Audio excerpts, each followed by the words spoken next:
नमस्कार दोस्तों, स्वागत है आपका एक और नई वीडियो में। आज हम बात करेंगे अभी-अभी जो आपने खबर सुनी होगी कि दिल्ली में 1 अक्टूबर से हो सकता है कि बिजली पर मिलने वाली सब्सिडी खत्म हो जाए। कल प्रेस कॉन्फ्रेंस करके दिल्ली के मुख्यमंत्री श्री अरविंद केजरीवाल जी ने एक अनाउंसमेंट की है कि 1 अक्टूबर से वो केवल उन्हीं लोगों को सब्सिडी देंगे बिजली की जो लोग इसके लिए डिमांड करेंगे। तो क्या है ये पूरा मामला, इसके बारे में हम समझते हैं। Electricity subsidy to be optional in Delhi from October 1 announcing CM Kejriwal. तो इन्होंने कल अनाउंसमेंट कर दी है और कल ही जैसे ही ये प्रेस कॉन्फ्रेंस हुई उसके बाद सभी न्यूज़ पोर्टल पर ये कल की ब्रेकिंग न्यूज़ थी, कल शाम की, कि 1 अक्टूबर से दिल्ली में बिजली जो है, बिजली सब्सिडी खत्म होने वाली है। लेकिन खत्म नहीं होगी, यहाँ पर इन चीज़ों को क्लियर करना ज़रूरी होगा कि जो दिल्ली के मुख्यमंत्री हैं, उन्होंने कहा है कि जिस तरह आपको याद होगा, मैं आपको अगर याद दिलाऊँ तो 2014 या 2015 में जब नरेंद्र मोदी जी ने भी इसी तरह का एक लोगों से रिक्वेस्ट किया था कि जो वो गैस सब्सिडी के मामले में था, कि जो लोग अफ़ोर्ड कर सकते हैं, वो प्लीज़ अपनी सब्सिडी छोड़ दें ताकि इस सब्सिडी का लाभ उन लोगों को मिल सके जो गरीब हैं या जो अफ़ोर्ड नहीं कर सकते और सरकार पर इसका बोझ कम हो। तो उस बात से प्रभावित होकर उस समय काफ़ी सारे लोगों ने उस सब्सिडी को छोड़ दिया था और केंद्र सरकार को तकरीबन 20 या 21 हज़ार करोड़ का उस वक़्त अब वो जो उनका रेवेन्यू था वो बढ़ गया था, क्योंकि उनको सब्सिडी नहीं देनी पड़ रही थी, तो उन उस रेवेन्यू को उन्होंने आगे और कामों में इस्तेमाल किया, जैसे पाइपलाइन बिछाने के लिए जो आजकल आप देख रहे होंगे कि काफ़ी सारे घरों तक पाइपलाइन के थ्रू गैस पहुँचाने का काम चल रहा है, या तो लाइनें डल रही हैं या डल चुकी हैं, कई जगह पर वो स्टार्ट भी हो चुका है। तो धीरे-धीरे जो गैस सिलेंडर के ऊपर डिपेंडेंसी थी उसको खत्म करने के लिए वो उस समय किया गया था। तो कहीं न कहीं इस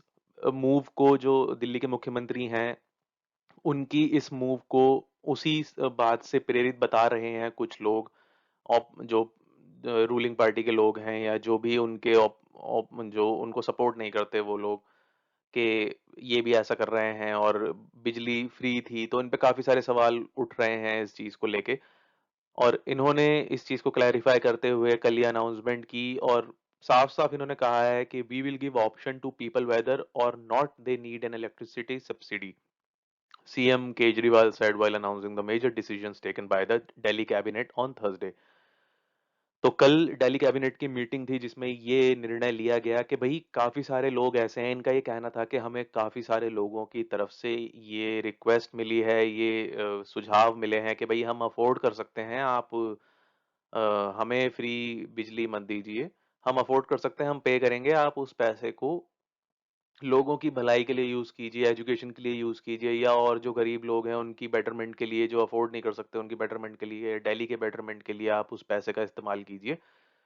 और ये चीज़ इन्होंने अपनी प्रेस कॉन्फ्रेंस में भी बोली। तो पहले क्या था, पहले दिल्ली कंज्यूमर एट प्रेज़ेंट, अभी फ़िलहाल की जो परिस्थिति है उसके हिसाब से 200 यूनिट अगर कोई कंज़्यूम करता है इलेक्ट्रिसिटी, तो उसका बिल जो है वो ज़ीरो रहता है। 200 यूनिट तक बिजली फ्री है, डोमेस्टिक। और अगर ये सबस और 200 से ऊपर अगर हो जाता है, तो 201 से 400 तक जो है ₹800 की सब्सिडी होती है।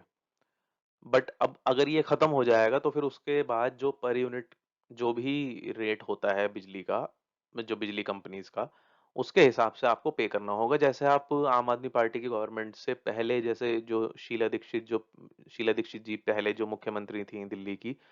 तो उस समय काफी ये आरोप लगाए गए थे आम आदमी पार्टी द्वारा कि भाई बिजली कंपनियां काफी घोटाला कर रही हैं, बहुत मुनाफा कमा रही हैं, और हम अगर हमारी सरकार बनेगी तो हम ऑडिट कराएंगे। हालांकि वो ऑडिट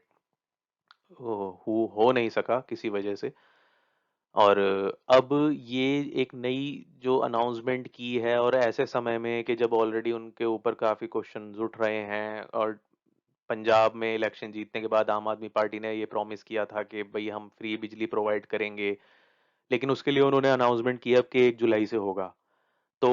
वहाँ पर भी उनके ऊपर प्रेशर है और यहाँ पर भी मेंटेन करने के ऊपर प्रेशर है, क्योंकि हाल ही में आपने देखा होगा, जो रिपोर्ट हमने अपनी पहली वीडियो में भी दिखाई थी और आपने न्यूज़ में भी देखा होगा कि ये फ्री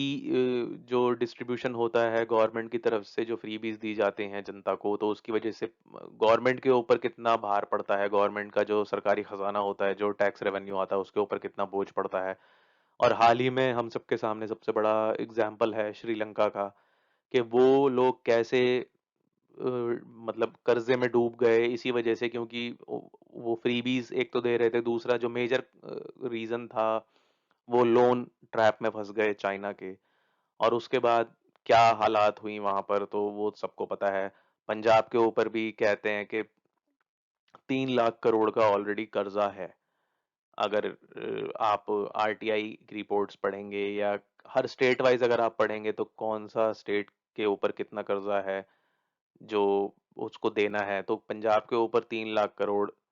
का एस्टिमेटेड कर्जा है अभी, जो उन्हें देना है। लेकिन उसके बाद भी, क्योंकि राजनीतिक पार्टियां होती हैं, अपने फायदे के लिए प्रोमिस करती हैं कि हम आपको फ्री बिजली देंगे, फ्री पानी देंगे, फ्री राशन देंगे, ये देंगे वो देंगे, बट उसके पीछे कोई स्ट्रेटेजिक प्लानिंग होती नहीं है कि देंगे कहाँ से। और गौर पब्लिक भी वोट दे देती है इस लालच में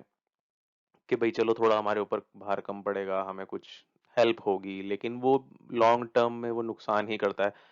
अब दिल्ली शुरू से ही सरप्लस स्टेट रहा है, क्योंकि दिल्ली वैसे भी देश की राजधानी है, तो केंद्र सरकार की तरफ से भी बहुत बड़ा बजट मिलता है दिल्ली को हमेशा रन करने के लिए, हर चीज के हर मामले में, चाहे वो ट्रांसपोर्ट हो, चाहे वो कोई भी चीज हो, ब्यूटिफिकेशन हो, कुछ भी हो। तो अभी भी हालांकि दिल्ली सरप्लस स्टेट है, लेकिन एक रिपोर्ट के मुताबिक ऐसा देखा गया था कि जो सरप्लस कम हो गया है, मतलब जो पहले 500-600 करोड़ सरप्लस था, वो अब कम हो गया है, अभी भी सरप्लस बट कम हो गया है। तो उस चीज के बारे में लेकिन कोई बात नहीं करता।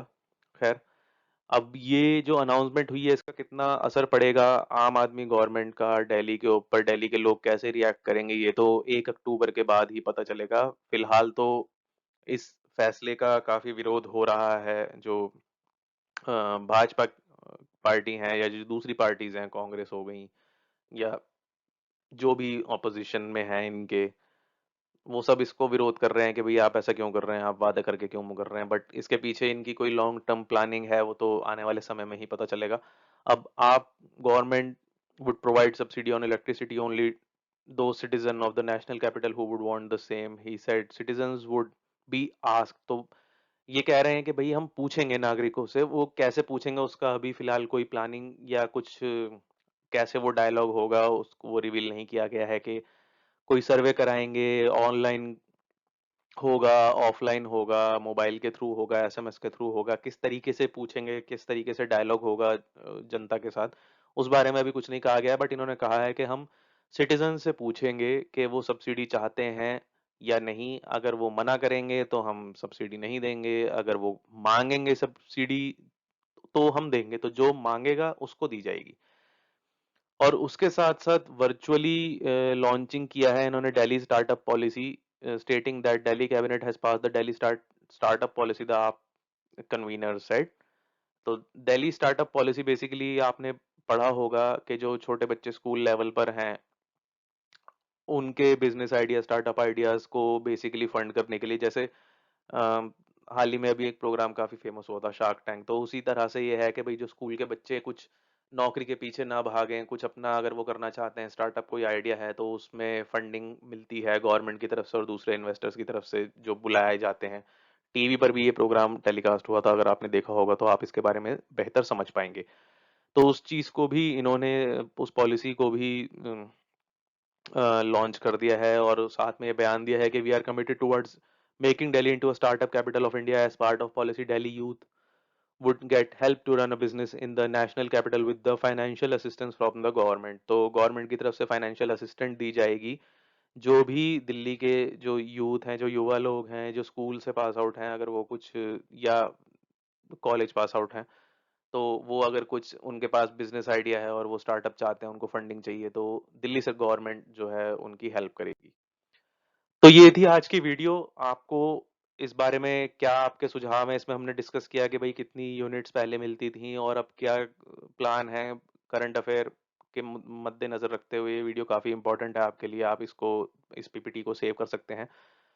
आपका इस बारे में क्या सुझाव है? क्या आपकी सोच है वो आप कमेंट सेक्शन में ज़रूर बताइए। अगर आपको वीडियो पसंद आई है तो लाइक ज़रूर कीजिएगा, चैनल को सब्सक्राइब कीजिएगा और बेल आइकन ज़रूर दबाइएगा ताकि अगली वीडियो जब अपलोड हो तो आपको सबसे पहले नोटिफ़िकेशन मिले। तो जब तक अगली वीडियो अपलोड होती है तब तक आप वेट कीजिए। हम मिलते हैं आपसे अगली वीडियो में, तब तक के लिए जय हिंद, जय भारत।